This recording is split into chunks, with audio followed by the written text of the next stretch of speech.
Hey guys, how's it going? My name's Breph and welcome to this challenge video. Today I'm asking the question, can you beat Pokémon Emerald with only a Mareep? Before we go anywhere else, I wanted to let you guys know of a little mini project I want to work on over the foreseeable future. For those of you who don't know, I'm a huge fan of the Hoenn games, the Gen 3 ones in particular, not so much the remakes.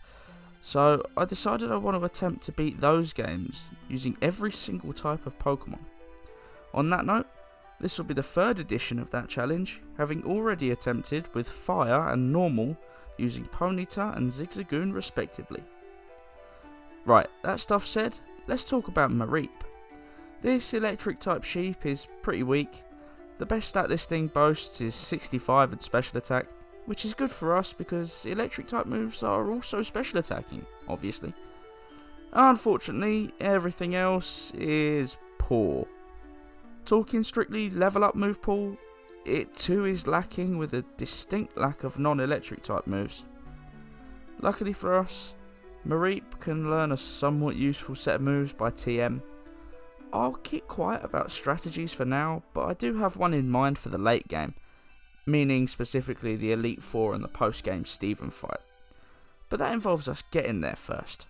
I don't think this one will be easy. I don't know if we can do it without being max level, and as much as I hate grinding, I know for sure it needs to be done before the first gym. I think I'll need to get to about level 25 to beat it successfully. But with all that said, on to the rules. They're fairly simple for this challenge. I'm only allowed to use Mareep in battle, with the only exception to that being the 7th gym badge, which is a double battle, but for that I'll use a useless Pokemon. No items in battle, but held items are fine, and of course TM usage is allowed. Without it, I don't think this would be possible. Right, that all said and done, let's begin.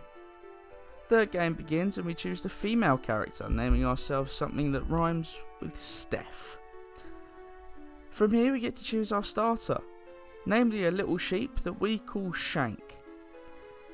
After this we have to take a pause because I'd finished cooking my dinner and it was ready. So once I was done tucking into a nice lamb shell, oh my god, what have I done? Moving on quickly and defeating every trainer in our way, we arrive at the Rustbro gym and the first major challenge for this run, Roxanne. The big issue in this fight is that she has 2 Geodude, a Pokemon that is a mix of rock and ground typing. This makes it resistant to normal type moves like, tackle, and full on unable to be hit by any electric type moves. Great. I first try at level 20 and I don't stand a chance. Running away, I come back at level 25 and it's the same story. To cut a really long story short, I needed to be level 35 before I could defeat both Geodude. Nosepass isn't even the issue because one Thundershock is more than enough.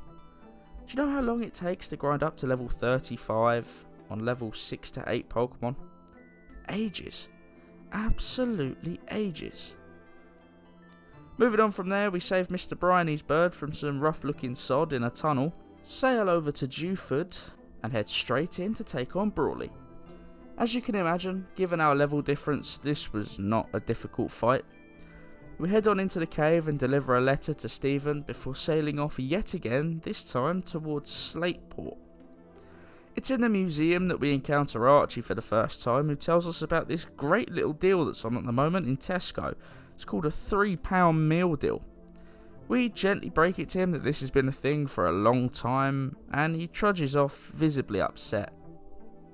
The next major fight is against Watson, the electric gym. It took a good chunk of time and a fair few attempts, but at level 43, we're strong enough to overcome that challenge. The next fight is Maxie at the top of Mount Chimney, and Magnitude is a brutal move. The short of it is that we couldn't do this at level 47, so we spend a few more levels grinding, and at level 52, we're capable of defeating him. Straight from there we head into Flannery's gym and we have a moveset of Return, Light Screen, Shockwave and Thunder. Why could this be important? Well, it isn't. It's about as important as I am to the global climate change protests. That is to say, not at all.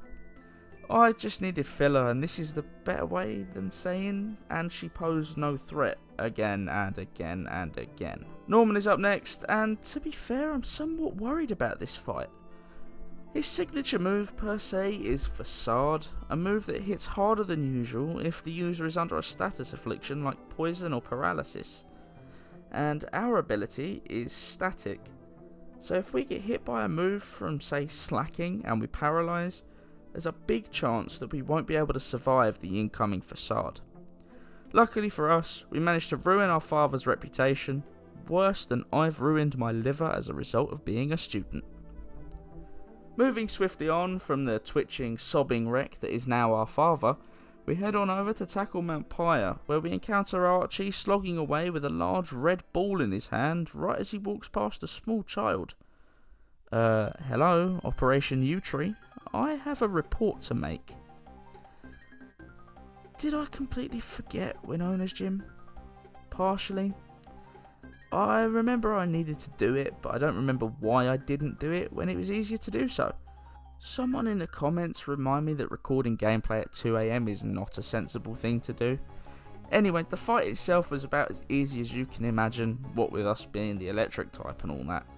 There are a couple of story points to mention now, but I'm just going to gloss over them. Firstly, the magma hideout. I was really scared of this place, terrified of Maxi. However, after awakening and watching Groudon shoot off, he must have been too confused to understand, because we pretty simply overcome him. The next point is Archie and the submarine, and we catch the arse end of the interview, watch two men decide that entering a submarine while it's underwater is the best course of action, and they sail off in the direction of Lily Cove. We clear our way through the hideout and watch the sub sail off yet again, which we follow blindly, in the same way that my dog will follow anyone who has a biscuit. The Lily Cove gym is gonna be hell, and I can just tell you now. Claydol knows Earthquake, boosted by Stab, and we are not strong enough to deal with that. When we first walk into the gym, we're level 67 odd, something like that. By the time we win, after many hours of grinding and crying, and some grinding and crying at the same time, we win. At level 80. Yes, 80. Luckily for us, we still have a surplus of unbeaten trainers on the water, and this helps a bunch with some levels. Thank God that's done. Juan is the last gym leader, and his water types all fall before the might of our little lightning lamb. There wasn't much resistance, and I'm thankful that we won't be entering the Elite Four at max level this time. But before we can even get to that point, we have to fight Wally. We don't really encounter a lot of issues here. One of the benefits of a single Pokemon run is that the levels come naturally, and thanks to that, we spank Wally harder than the rear quarter panel of the Audi A6 that spanked my shoulder when it decided to cut across me on my motorbike that time. Ouch. Elite 4 time, and now was just the point in time I wanted some corrupted footage to happen, hey. Well, I guess the fortunate thing is that it's just footage of multiple attempts. Essentially, let me give you the rundown. We get to Drake every time. Every time. We get so close.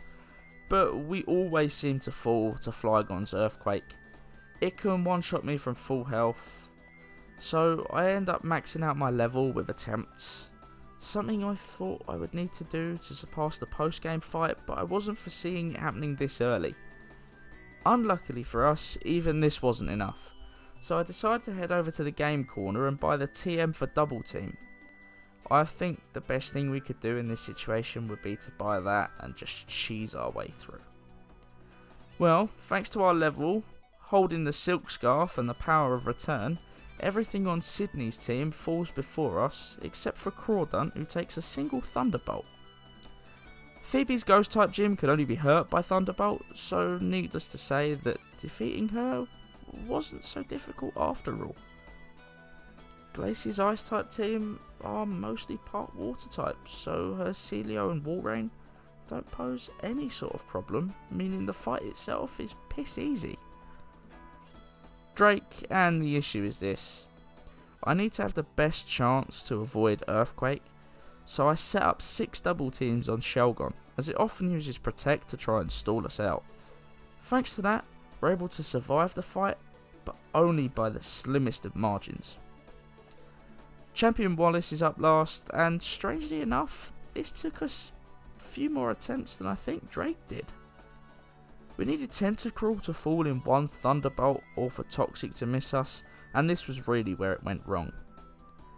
The rest of the fight was easy after enough soft resets to get through that Tentacruel fight, and with that said and done, our little Lamb Shank has conquered the Hoenn League and has earned her place in the Hall of Fame. But the run isn't dead yet, we still have to fight Steven. We do some prep, including beating more and more of the trick houses to get the Magnet, a held item that boosts the power of our electric type moves. Who'd have seen that coming? With Double Team, Toxic and now boosted Thunderbolt, I think we can do this, so let's go. We set up on Skarmory, and this is where we took the majority of our resets. If Toxic hits, we have to reset. Luckily, Skarmory often uses Steel Wing or Spikes first, and that's a free double team for us. 2 if Steel Wing hits and causes paralysis. We max out our double teams and a single Thunderbolt does it. Aggron comes out next, and fortunately for us, it doesn't last too long. He sends out his signature Metagross, and boy oh boy does this thing hurt. Thanks to Double Team, we get a crazily lucky run, and we manage to get rid of it. When Claydol comes out, we use our Toxic strat, and it goes down.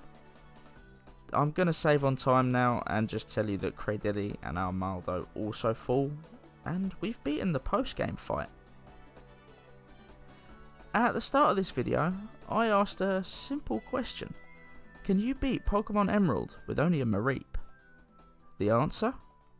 Yes, you can. It wasn't easy, it wasn't too fun, but man does it feel rewarding.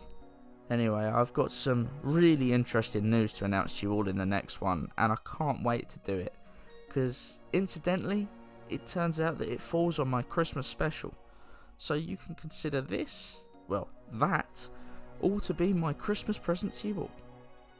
Like and subscribe for more content like this. Please comment down below any challenges you might like to see me take on in the future. And please, join me next time where I ask the Christmas question. Can you beat Pokemon Crystal with only a Delibird using Present? Thanks for watching guys, have a great day, and I'll see you in the next one.